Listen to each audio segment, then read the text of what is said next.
اب بھرنش کے اصطلاحی معنی کیا ہیں؟ بگڑی ہوئی زبان۔ اردو کا تعلق کس خاندان سے ہے؟ ہند آریائی خاندان سے۔ جنوبی ہند کن زبانوں کا مرکز ہے؟ دراوڑی زبانیں۔ کون سی زبان سامی النسل زبان ہے؟ عربی۔ مسلمان سب سے پہلے سندھ میں آئے، کس کا قول ہے؟ سید سلیمان ندوی کا۔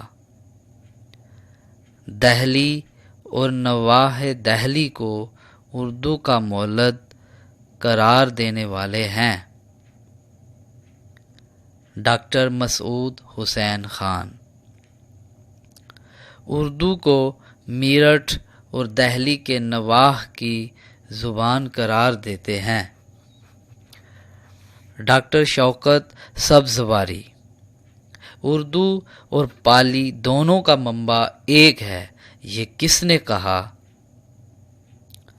ڈاکٹر شوکت سبزواری نے۔ اردو پنجاب میں پیدا ہوئی، یہ کس کا نظریہ ہے؟ حافظ محمود شیرانی۔ محمود شیرانی نے اردو زبان کی ابتدا کے بارے میں جو کتاب لکھی اس کا نام کیا ہے؟ پنجاب میں اردو۔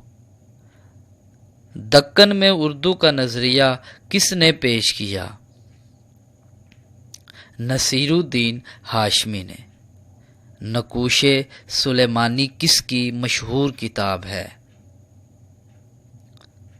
سید سلیمان ندوی۔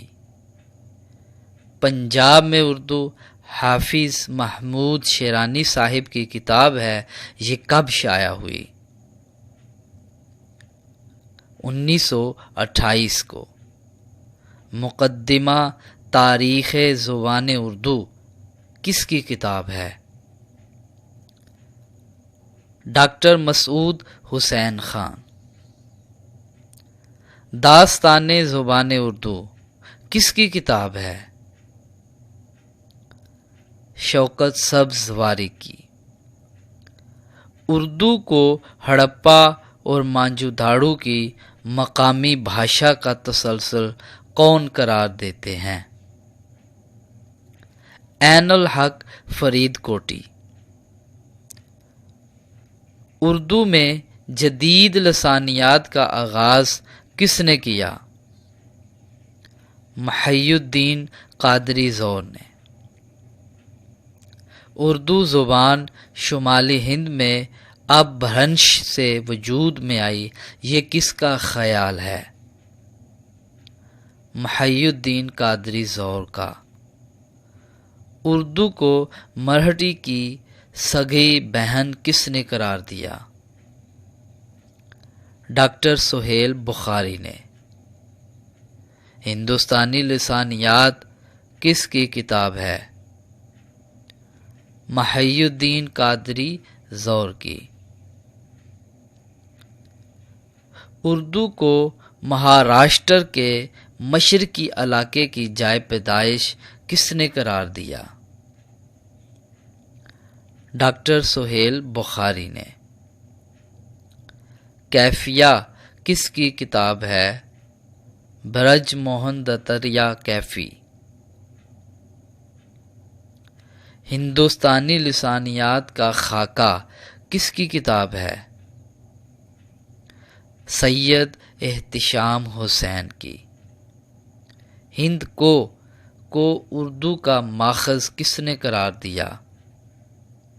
خاطر غزنوی نے۔ اردو کا وطن دوآبا گنگا و جمنا کو کس نے ٹھہرایا ہے؟ برج موہن دتاتریہ کیفی نے۔ اردو کا روپ کس کی کتاب ہے؟ ڈاکٹر سہیل بخاری کی۔ اردو نے سرائکی زبان سے جنم لیا ہے، یہ نظریہ کس نے پیش کیا؟ ڈاکٹر مہر عبدالحق نے۔ اردو ادب کی ابتدائی نشو و نما میں صوفیہ کرام کا کام کس کی تصنیف ہے؟ مولوی عبدالحق کی۔ اردو قدیم کس کی تصنیف ہے؟ شمس اللہ قادری کی۔